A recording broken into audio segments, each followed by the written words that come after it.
I'll talk about the instructional part, kind of the theory. Obviously, it's at a university with Queens, so definitely an academic type of approach. I'll talk a little bit about the specifics of the program, try to keep you engaged and smiling, and then just a few things that we're going to be doing moving forward.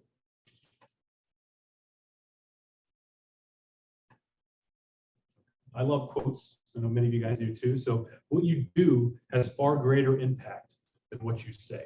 So I see some heads nodding. I think it definitely resonates with a lot of people. In education, nothing against it. Obviously, I've a couple master's degrees, so I definitely have paid a lot of money for these types of things. But it's really about action more so. I mean, it's that perfect blend of the theory along with application. Because if we're only having ideas and talking about ideas, nothing gets done in the meantime.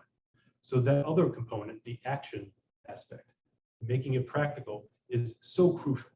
And many of you have seen, changes obviously to the world over the past couple of years. The fact that we're on Zoom today going through these types of things. The word hybrid has become commonplace, right? We're still learning, we're still growing. And that has been impacted, especially in the world of the education sector. And many of you have kids, grandkids, or maybe even classes yourselves.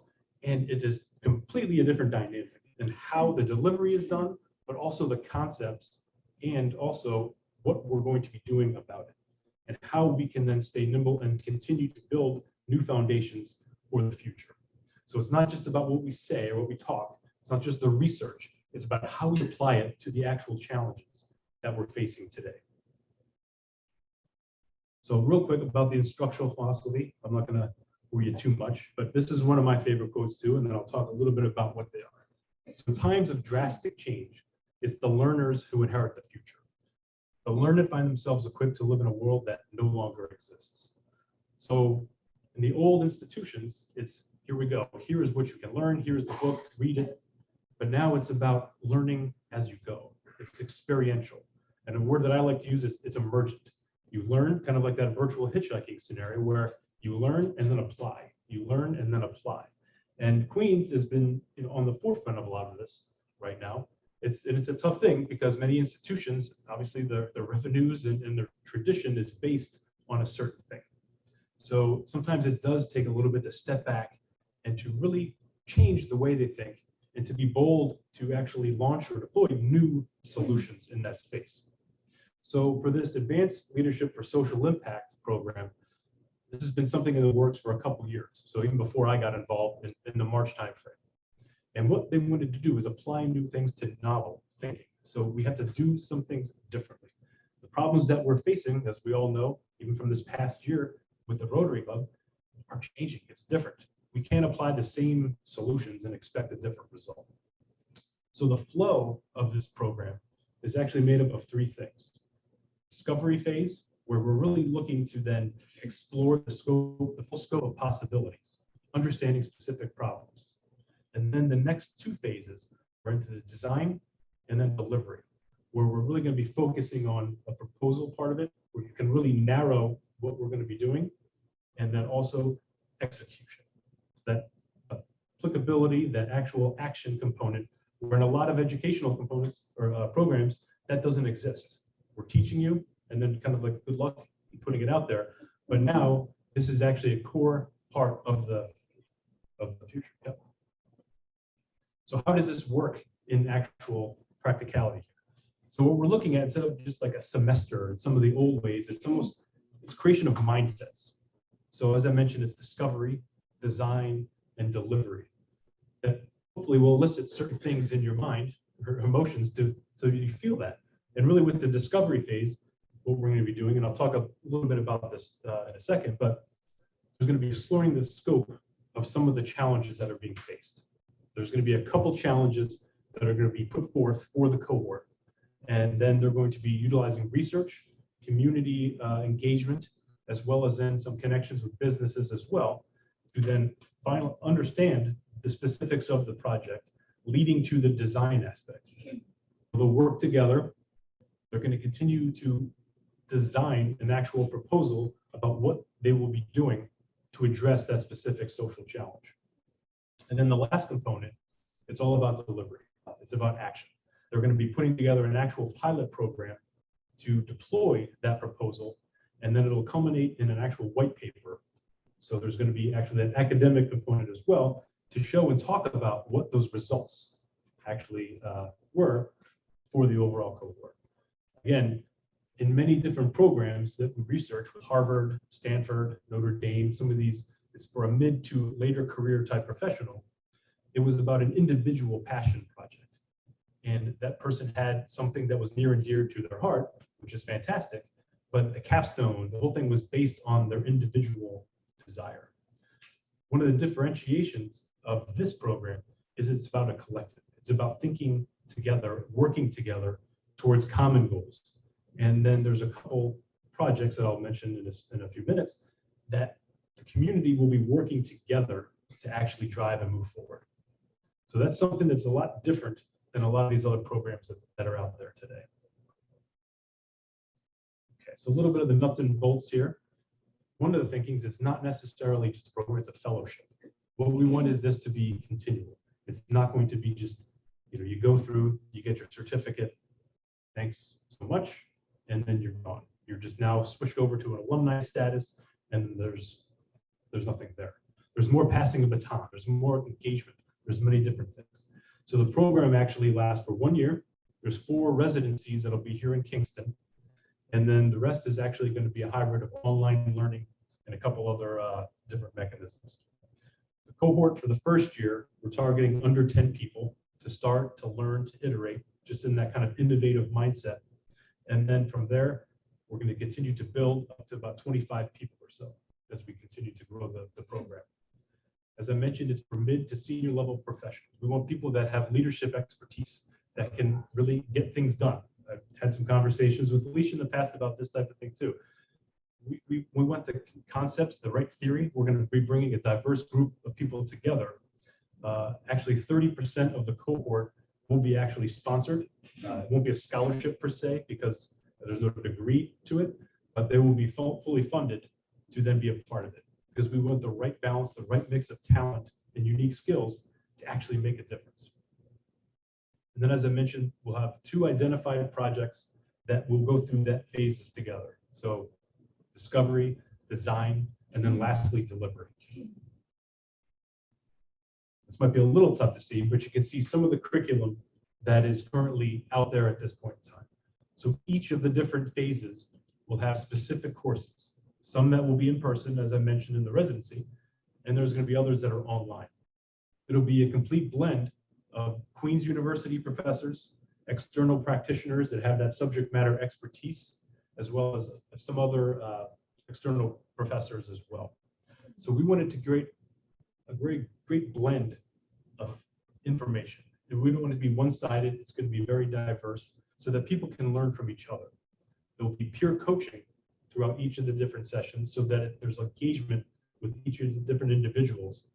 And there's also reflective stage gates to bring in a little bit of that academic and kind of reflective, philosophical component as well. Because throughout all, the lens is looking at it to drive change, to make impact. That's what we're going to be doing. So each of the different courses, the selections, are actually made and geared towards driving change. The official launch is October 29th. That's our first residency. It'll be the Donald Gordon Center over right here. So we're really excited to actually bring this to life. I mentioned the differentiation. So in a lot of these other executive type programs, it's about that individual journey. This one's unique as well because it's not just coming from the business school or the Center of Social Impact. It's across all of Queens. Principal Dean is supporting this, as well as all the other deans of all the faculties. And the Business Center is the one that's going to be essentially housing it for the moment, but to get it off the ground. But what we're going to be doing is leveraging all of the unique skills for this to actually deploy it. And then you can see the impact projects. There's 2 right now that we're going to be working on for this first cohort: clean technology and then health and an aging population.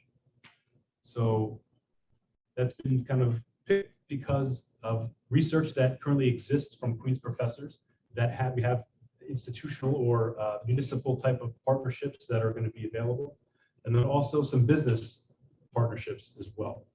So we have, if you think about it, these projects or this challenge in the middle from clean technology.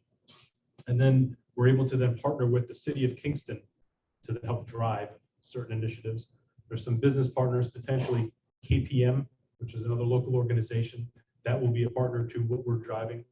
And then the research and the support of the university as a whole, that we're going to be able to support this cohort, under 10 people, that are going to actually, again, do some research, come up with a position paper, bring that together in a proposal, and then from there, actually execute a pilot program to affect change and measure what they were able to do. And then another unique part about this is that in many programs, Matt goes through it, Matt finishes, gets his certificate or diploma or something, and that's it. But the baton, the proverbial baton, will be passed because these projects will last for 1 to 3 years. So the next cohort that comes in will be able to pick up the ball and either bring it to a bigger scale, so leverage it across not necessarily Kingston, but to all of Ontario for a specific or even greater, or take off a different route on that same specific challenge. So it's something that people are going to be able to really engage with. And then the first cohort would then be essentially advisors moving on. So it's more of a fellowship. It's an entire group, an ecosystem of change makers, a hub that is wanting to do great things, just like Rotary Club, that a group of people, a body of people that are more about service, more than just themselves.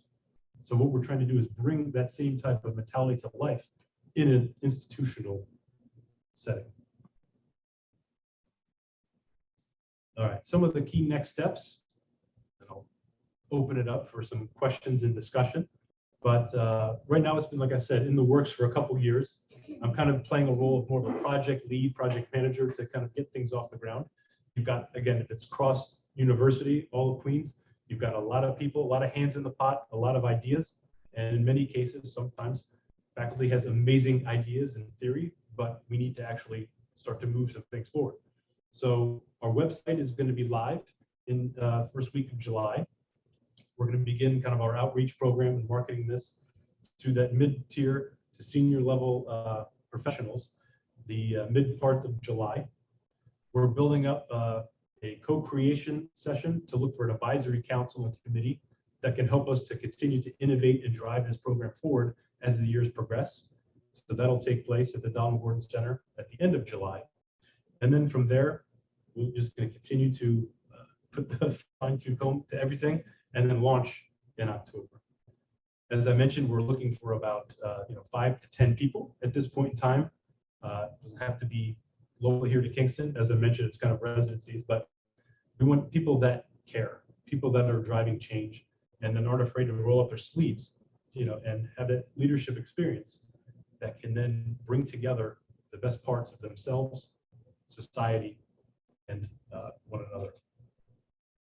So in the end, kind of one of our goals here, like we look at sometimes ourselves as who we are, but it's important now, especially with all the change that is going on in this world, it's about who we can be. So with this, the Advanced Leadership for Social Impact Program, it's about a hub for global change makers. It's starting small, a small cohort. It's about people that are actually about making a difference in their lives and in the lives of others. It's not just one stop, but this is an actual continual destination. As I mentioned, we're building an ecosystem. These people are going to be doing a lot for the community, a lot for the other students.